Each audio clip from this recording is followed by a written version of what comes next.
সৌমরিরি লেকের ধারে। অনেকটা আমরা আগের দিন ছিলাম নিয়ামতে, সেখান থেকে আমরা নিয়মাতে, সেখান থেকে আমরা প্রায় 60 কিলোমিটার দূরে এই সৌমরিরি লেকের কাছে এসেছি। আর এই হচ্ছে সেই লেকের ভিউ, দেখো অসাধারণ সুন্দর। আমরা অলরেডি প্যাংগং লেক দেখে এসেছি। প্যাংগং লেকের থেকে সৌন্দর্যে কোনো অংশে কিন্তু কম নয়, ছোট হতে পারে প্যাংগং লেক থেকে, প্যাংগং লেক তো অনেক বড়, কিন্তু সৌমরিরির সৌন্দর্য কিন্তু অসাধারণ। জলটা কিন্তু একই রকমের প্যাংগংয়ের মতোই নীল, এটাও একটা শর্ট লেক অবশ্যই। জল নীল, আকাশের মেঘের ছায়া জলের উপরে পড়েছে, কোথাও মানে ডিপ ব্লু, কোথাও লাইট ব্লু, তো কোথাও ফ্রেশ। তো অসাধারণ সুন্দর কিন্তু একটা পরিবেশ, ফাঁকা ফাঁকা। সমস্ত ট্যুরিস্ট কিন্তু এখানে আসে না।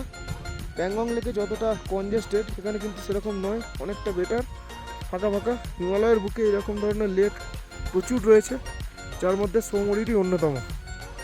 আর এই দেখো পাহাড়ের উপরের দিকে কীরকম গ্লেসিয়ারগুলো সব রয়েছে, ভিউ কিন্তু অসাধারণ। আর এইদিকে একটা ছোট্ট এই যে প্যাংগং সৌমরিরির যে ভিলেজ, সেই ভিলেজটা রয়েছে, এখানে হোমস্টেজ রয়েছে। অবশ্যই হোমস্টেতে থাকা যায়, কেউ মনে করলে এখানে এসে থাকতেই পারে। তো চলো, এই হচ্ছে সৌমরিরির ভিউ। চারিদিকটা একবার দেখে নাও কীরকম ধরনের পরিবেশের মধ্যে আমরা এখন দাঁড়িয়ে আছি।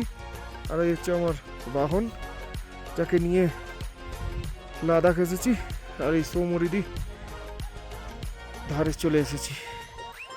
দেখো জলে কি সুন্দর হাওয়ার একটা ঢেউ, অপূর্ব সুন্দর একটা দৃশ্য তৈরি করেছে।